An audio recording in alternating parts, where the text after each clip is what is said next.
Dando sequência na aula anterior, eu sigo aqui nesse tópico de histórias e agora eu vou falar sobre modelos, né?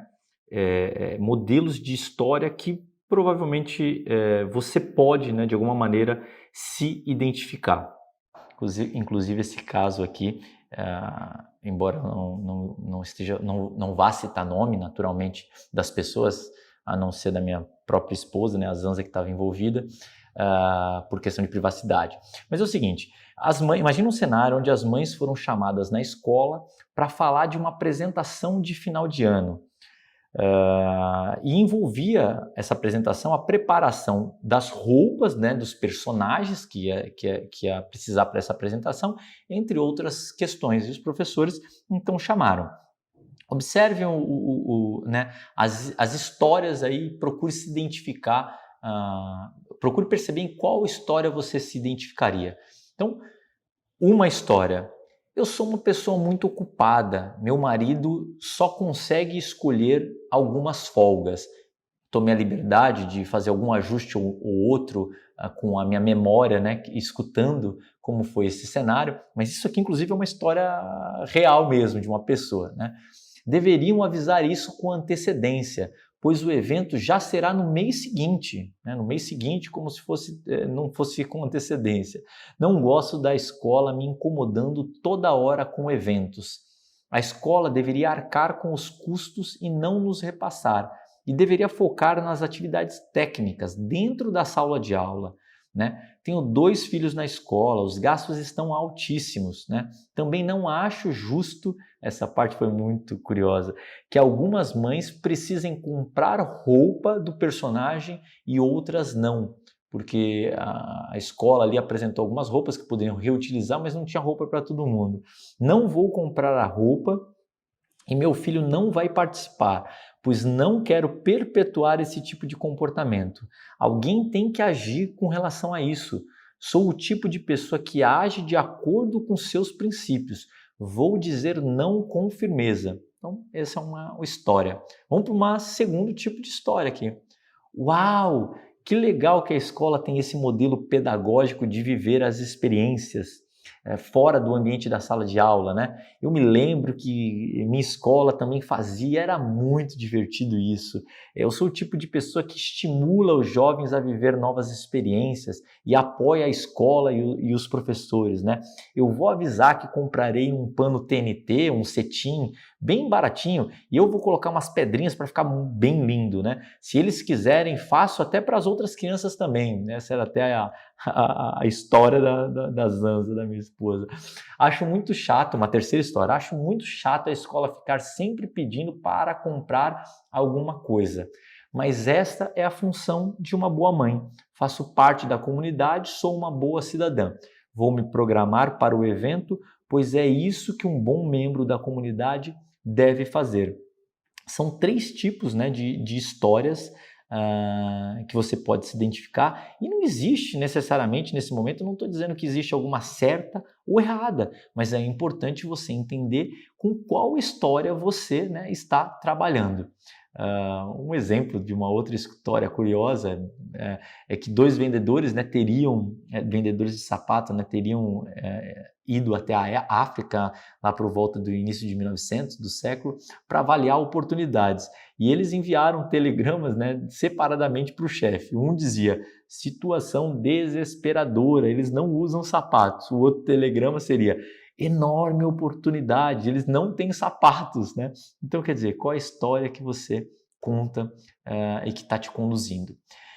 Estes foram alguns dos motivos que me fizeram criar, né, um áudio de autossugestão, eu mesmo, Fábio, né, onde eu crio e reforço a minha história, ajustando ao momento na experiência de vida. Eu vou detalhar um pouco mais, eu vou apresentar esse áudio mais para frente, mas basicamente o que eu estou trabalhando com a autossugestão do áudio, um áudio que eu mesmo gravei com a minha voz, com alguns pensamentos, eu vou modificando o texto de acordo com o meu momento de vida, e é justamente isso, para que eu possa, na verdade, ajustar a história que eu estou contando para mim mesmo. Então é uma das técnicas que podem ser usadas e eu vou apresentar ao longo do programa.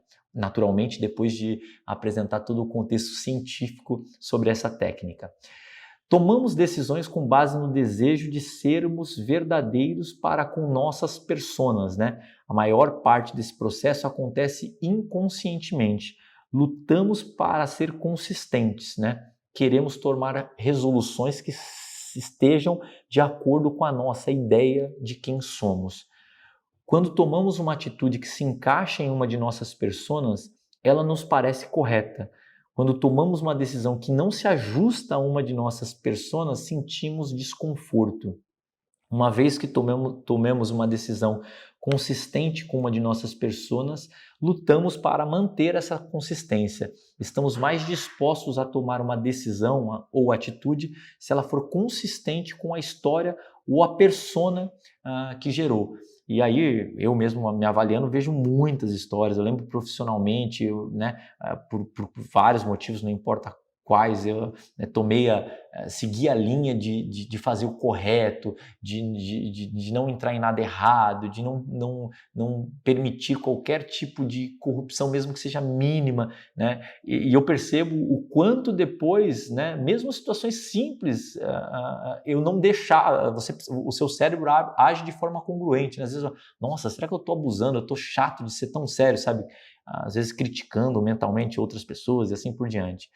Então, a gente apresentou o Jürgen Klarik, ele fala o seguinte, ele conta uma história, né, de quando uma garota perguntou se neurovendas, que é o que ele trabalha, poderia ajudar a arrumar um namorado. E ele devolveu com uma pergunta, você quer um namorado? Né? Ele perguntou para uma das meninas. E ela respondeu, não, eu só estava dentro de uma palestra. Não, eu só estava perguntando por curiosidade. E aí ele, um pouco mais duro, diz, por isso que não tenho um namorado. Passa o tempo todo dizendo que não quer ter um companheiro, né? Então ele diz assim, primeiro, você deve deixar isso claro, é a história que você está contando para você mesmo, né? Nesse exemplo dele, se você quer um namorado, uma namorada, não importa, você precisa dizer eu quero um namorado. A história, ela é algo inventado, né? A história que você conta para você mesmo, ela não é a realidade, né? Pesquisadores da Universidade de Virgínia, eles pediram que participantes subissem, né, em um skate no alto de um morro e eles tinham que estimar qual era a inclinação do morro. Então você imagina a situação, eu já estou no morro e agora estou no skate, estima para mim quanto que é a inclinação desse morro, né? Uma inclinação de 45 graus, de 60 e assim por diante. Quanto mais temeroso e perturbado o participante se sentia sobre o skate, mais o morro aparentava ser alto e íngreme. Entendeu que uma coisa é a realidade, outra coisa é a história que a gente tem na nossa cabeça, né? Nada tem significado, exceto aquilo que nós mesmos atribuímos às coisas. Ao escolher uma história negativa, permitimos que um obstáculo exerça uma influência maior sobre nós do que aquele obstáculo deveria. Essa é uma pesquisa científica que, por uma analogia, faz essa contextualização. Você tem o poder a qualquer tempo de escolher ou reconstruir qual história você vai contar para você mesmo. A gente já apresentou o T. Harv Eker, ele diz o seguinte, o seu caráter, o seu pensamento e suas crenças são fatores que determinam seu grau de sucesso, né? Alguns exemplos de histórias, né, que você pode estar tendo nesse momento, pode já ter tido, especialmente que se você está tendo agora. Eu posso ter uma história que eu digo para mim mesmo, eu sou muito ocupado, eu sou muito desorganizado, e não necessariamente isso sempre é verdade. E se eu digo essa história, isso vai se perpetuando. Eu trabalho demais, né? Mande o mais pesado que eu aguento, aquela situação da pessoa forte, que eu até dei o meu exemplo, ajudo quem precisa, eu sou bem sucedido, sou alguém que cuida do corpo ou da saúde, né? Tem gente que conta uma história diferente, não gosto disso, tive uma vida muito difícil e por isso não consigo ser bem sucedido como os outros, o que a gente vai provar cientificamente que não faz sentido nenhum, mas eu posso estar contando essa história para mim, como eu vim lá de uma situação muito difícil, então eu não consigo, mimimi, né? E aí um monte de crenças limitantes. Não existe um outro tipo de história, e eu fiz questão de incluir essa, porque para mim a marcante não existe nada que eu não possa aprender e depois fazer com grande destaque. Naturalmente, em hipótese nenhuma, eu fico falando isso, essa que eu marquei, né? As outras foram só exemplos, essa aqui é até uma que eu uso para mim. Eu não fico dizendo isso, seria naturalmente até arrogante, deselegante eu ficar falando para os outros, mas pelo contexto da minha vida, eu não sei, não tem como em algum minuto aqui eu detalhar exatamente o momento que surgiu isso. Diversas etapas de criação de autoconfiança foram acontecendo e a gente tem esse tópico detalhadamente dentro do curso, tanto o tópico de confiança como de garra, de persistência, que me fez criar, né, ou seja, uma crença muito forte que me ajudou durante a vida inteira e vai me ajudar né, por 10 vidas seguidas. E essa crença é isso. Eu tenho convicção, não é que eu acho, não é que eu tenho quase certeza, eu não tenho dúvida nenhuma. Volto a falar, eu jamais falaria isso no dia a dia lá para outra pessoa, isso pode, né, poderia ser interpretado com extremamente arrogância, a minha postura. Eu estou falando dentro de um curso de realização pessoal. Então, mentalmente eu desenvolvi e criei isso na minha cabeça. Não existe nada que eu não possa aprender e depois fazer com grande destaque. E aí é o seguinte, as pessoas podem pensar, nossa, mas isso é arrogância? Para mim, olha, é a história que cada um conta para si mesmo. Para mim é o contrário de arrogância. Quando eu digo o seguinte, não existe nada que eu não possa aprender, na minha cabeça isso já está contextualizando que eu vou ter que estudar muito, que eu vou ter que me dedicar muito, que eu vou ter que suar muito, possivelmente trabalhar muito mais do que todos os outros. E para fazer tudo isso, esse contexto que eu acabei de falar, para mim só se associa à humildade. Se eu tenho que me dedicar mais, se eu tenho que trabalhar mais do que os outros, se eu tenho que respeitar o que as pessoas estão falando para que eu aprenda com elas, isso é humildade, então é o contrário. E então eu não tenho dúvida nenhuma, qualquer coisa eu posso fazer. E eu, você e qualquer pessoa, né, nesse planeta pode agir da mesma maneira. A gente faz pela primeira vez a apresentação desse mestre dos mestres, né? Stephen Covey. Ele é PhD, ele é um escritor, consultor pessoal. Ele foi consultor pessoal de ex-presidentes, seja dos Estados Unidos, seja do México, de presidente do sul-coreano, né? De muitos CEOs, né? Que são os presidentes de empresa do mundo inteiro, norte-americanas e do mundo inteiro. Então, é autor de livros, tem mais de 25 milhões de livros vendidos, em 38 idiomas já foram traduzidos. Pensa nessa personalidade que é o Stephen Covey, caso você não conheça, né, esse PhD, esse doutor.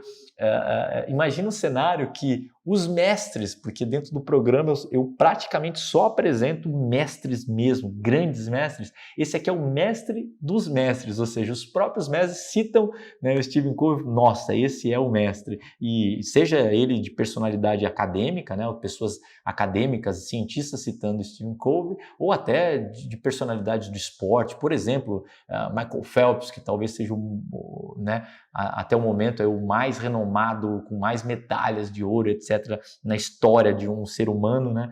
Cita Steve Covey e os aprendizados que tiveram. Legal, ele diz o seguinte, ó, interessei-me pelo modo como a percepção se forma e como ela determina a maneira de nós vermos as coisas e a maneira como vemos determina nosso comportamento. Tá? Esse mestre dos mestres diz o seguinte, eu constatei o quão arraigadas estão nossas percepções. Aprendi que precisamos enxergar as lentes que usamos para ver o mundo, assim como o mundo propriamente dito, e perceber que essas lentes modelam nossa interpretação do mundo. Vemos o mundo não como ele é, mas como nós somos, ou seja, como fomos condicionados a vê-lo. Olha que importante ele cita sobre a questão de histórias. E nesse momento eu peço novamente peço e oriento que você faça uma pausa muito importante, que você volte a pegar lá o seu caderninho, o seu papel, a sua caneta, o seu lápis, e que você não só leia e pense nessa resposta, que você de fato escreva a resposta agora. E eu vou deixar essas 7 perguntas, eu vou ler, você faça uma pausa, não precisa responder, você não vai responder apenas quando estiver lendo, seria rápido demais, você tem que, de fato, fazer esse exercício e você tem que responder. E lá na frente você vai entender que todas essas respostas que você está colocando, elas vão ser muito importantes durante o programa, para a conquista dos seus objetivos e assim por diante. Então, a primeira pergunta é o seguinte, lembrando que nós estamos, vou reduzir aqui para ter clareza, nós estamos no grande tópico de acreditar, e no subtópico de histórias. Então, esse exercício vai estar vinculado a esse tópico. Qual foi a maior decepção que você já viveu? Escreva aí. O que rotulou você no passado? Você foi rejetado, foi demitido, você tomou um pé lá do namorado, da namorada? Qual é a história que você conta para si? Que parte da sua história precisa ser recontada, precisa ser melhorada, transcendida? Qual é a história que você realmente deseja contar para si e que se permite viver daqui em diante? As palavras que adoraria usar para definir o que penso de mim mesmo, o que penso de mim mesmo e que se tornarão meu mantra são: o que as pessoas que já tiveram uma história semelhante à minha e que conseguiram criar uma nova história de sucesso me aconselhariam. Faça uma pausa no seu tempo, não é para fazer em 1 minuto não, é para você fazer com calma, para você refletir. Eu já falei algumas vezes, nesse momento você está fazendo um exercício, uma reflexão, e mais para frente ao longo do programa, todos esses pontinhos vão se ligar e você vai entender a importância. Então é isso, vai finalizando o exercício e daqui a pouco você clica e a gente já se encontra na próxima aula.